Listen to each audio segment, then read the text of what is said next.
Welcome to the NDE Nutrition Services School Nutrition Program Training. In this section, we'll take a look at the lunch meal pattern. The National School Lunch Program is a federally assisted meal program that helps schools serve nutritious lunch meals to students. Lunch meals must meet specific USDA meal pattern requirements to be eligible for reimbursement. On the slide and in your handouts, you'll find the lunch meal pattern chart. You see the required meal components and serving sizes by grade group. There are 5 required meal components: a fruit, a vegetable, a grain, a meat alternate, and milk. Additionally, you see there are weekly dietary specifications. These nutrition standards must also be met in addition to the meal component requirements. These standards allow specific limits on calories, saturated fat, added sugars, and sodium. These standards are designed to give students the nutrition and energy they need to start the day ready to learn and grow.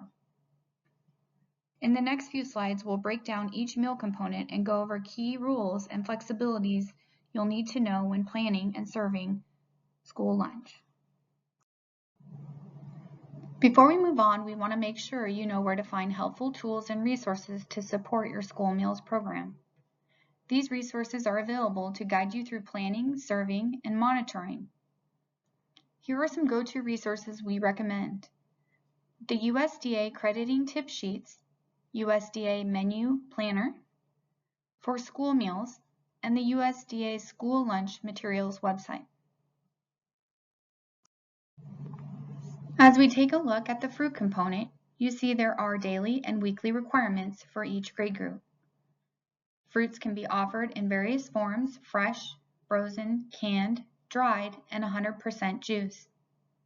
When serving canned fruits, make sure they are packed in 100% juice, water, or light syrup to meet meal pattern requirements.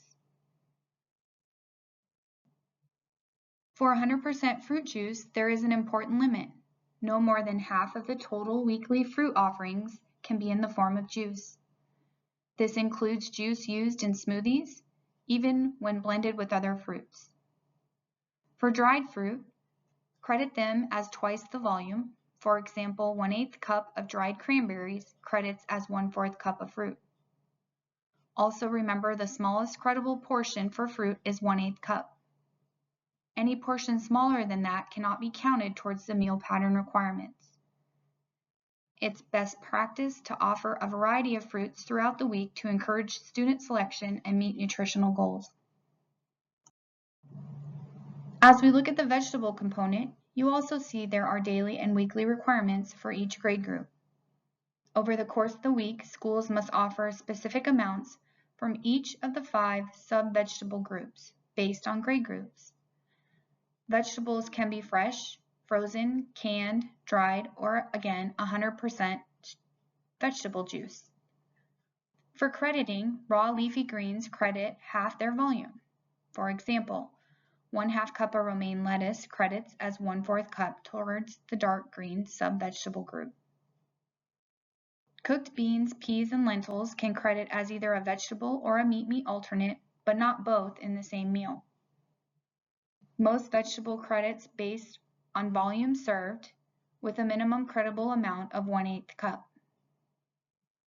Exceptions include tomato paste, tomato puree, raw leafy greens, which we have special crediting rules.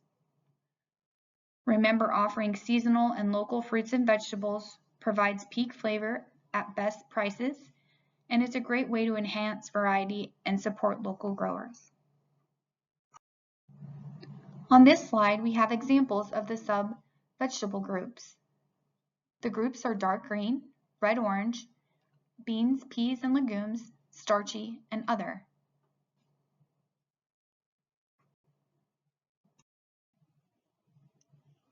On this slide, we see different examples of the sub-vegetable groups and what items belong in each category.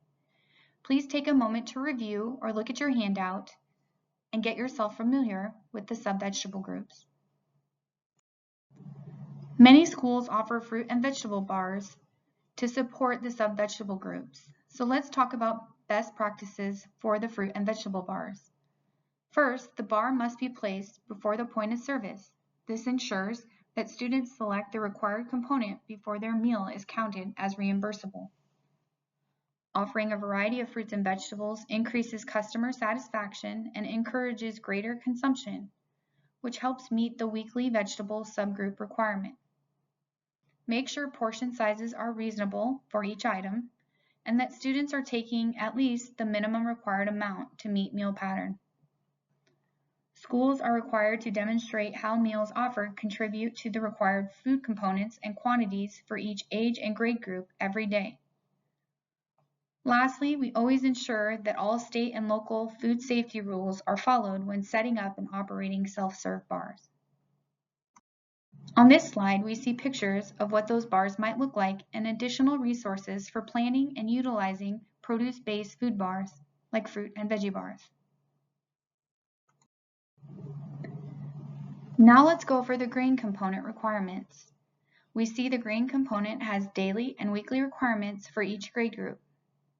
Schools may offer a total of 2-ounce equivalent of whole grain rich desserts per week. At least 80% of the grains offered each week in both the school lunch and breakfast program must be whole grain rich, based on ounce equivalents. Any remaining grains that are offered must be enriched. Remember, to be considered whole grain rich, a product must contain at least 50% whole grain by weight, have a whole grain listed as the first ingredient. If water is listed as the first ingredient, the second ingredient must be a whole grain. It's important to remember, as this applies to each program separately, school lunch and school breakfast must each meet 80% whole grain rich threshold on their own. Once you've identified the whole grain rich products, let's take a look at how the 80% whole grain rich requirement could be met at lunch. In this option 1 menu plan, enriched grains are served on the designated days. This is often the simpler way to manage compliance, and it's easier to track when enriched items are only offered on specific days. To determine if the 80% whole grain rich requirement is met, you'll need to divide the total ounce equivalents of whole grain rich grains by the total ounce equivalents of all grades offered. Make sure you also meet the minimum daily and weekly grain requirements for each grade group when planning. If your serving sizes vary across days, it's important to complete this calculation to ensure you're still in compliance.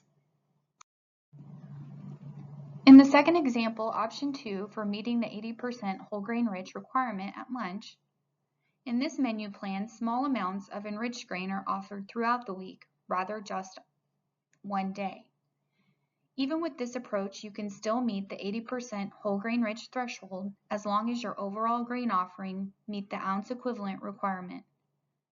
However, a few factors to consider. You may need to record multiple grain items on production records. Be aware of differing minimum grain amounts based on grade groups. Also consider food costs, since purchasing both enriched and whole grain rich items can impact your budget. Another important reminder, if a meat alternate item is being credited towards the grain component, it must be whole grain rich.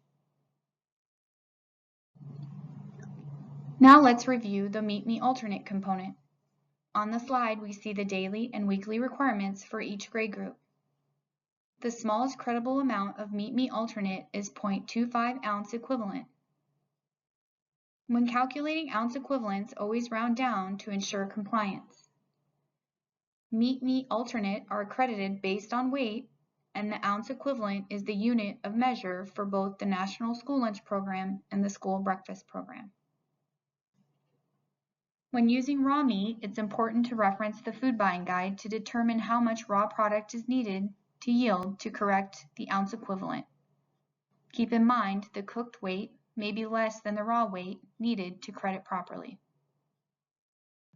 The food buying guide will help you figure out how much meat alternate to purchase, prepare, and to meet meal pattern requirements.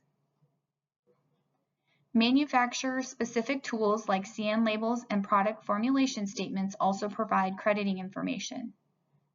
Remember, some foods like nut butters are easier portioned by volume. In these cases, ounce equivalents are converted to volume measurements to make portioning accurate and manageable. Our final component is milk. The minimum daily requirement is 8 fluid ounces for all grade groups. Milk must be served as a beverage with the meal. Schools are required to offer at least 2 choices of milk. One of those choices must be unflavored milk, either skim or 1%, and the second option may be flavored milk, which can be skim or 1%. Offering a variety encourages student selection while meeting meal pattern requirements. Schools are required to make plain drinking water available to students at no charge in areas where meals are served. In addition to water, schools may choose to offer water infused with fruits, vegetables, or herbs as extra options. However, this option does not replace the requirement for plain water. Another important reminder, be sure that cups are available if students need them to access the water. For certain meal service settings where offer versus serve is not in place, it's essential that all reimbursable meals are fully unitized. This means every meal must include all required components in the correct portion sizes according to the meal pattern. This is especially important for grab-and-go meals where items are often pre-packed. Each grab-and-go meal must contain a complete reimbursable meal, all packed together, ready for students to take.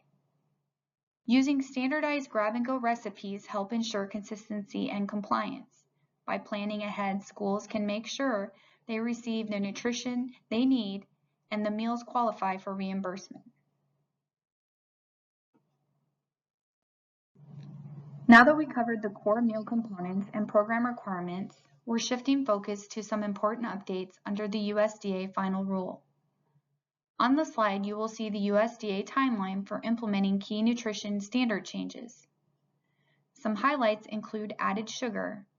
Phase 1 introduces limits on added sugar for specific high sugar products like cereal, yogurt, and flavored milk. For milk, schools will continue to offer both flavored and unflavored milk with no changes to current standards, but new limits on added sugars will apply. When we look at sodium limits, they will gradually phase with 1 weekly reduction target. For the next 3 school years through June 30, 2027, schools will maintain current sodium limits, sodium target A1 for lunch and sodium target 1 for breakfast. When we talk about whole grains, schools may continue to offer a variety of nutrient-rich whole grains, including options for some enriched grains. There are no changes to whole grain standards at this time. Let's take a closer look at each of these updates and what that means for your meal program. Phase 1 added sugar limits for certain high sugar products under the USDA final rule. For breakfast cereals, added sugars cannot exceed 6 grams per dry ounce. For yogurt, added sugars are limited to 12 grams per 6-ounce serving. For flavored milk served as part of the meal, the limit is no more than 10 grams of added sugar per 8 fluid ounce. For flavored milk sold a la carte in middle and high school, the limit is slightly higher. No more than 15 grams of added sugar per 12 fluid ounce. These limits are designed to reduce added sugars while still allowing popular items like flavored milk and yogurt to remain options for students.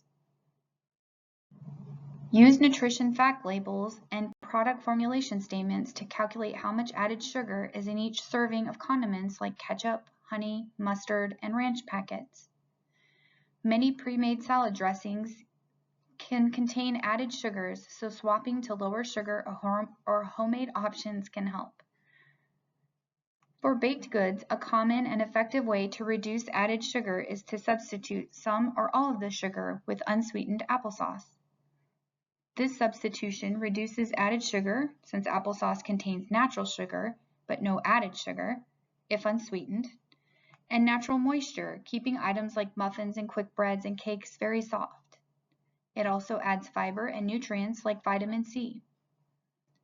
Remember, if you decide to make this substitution, be sure to research, test recipes, and review.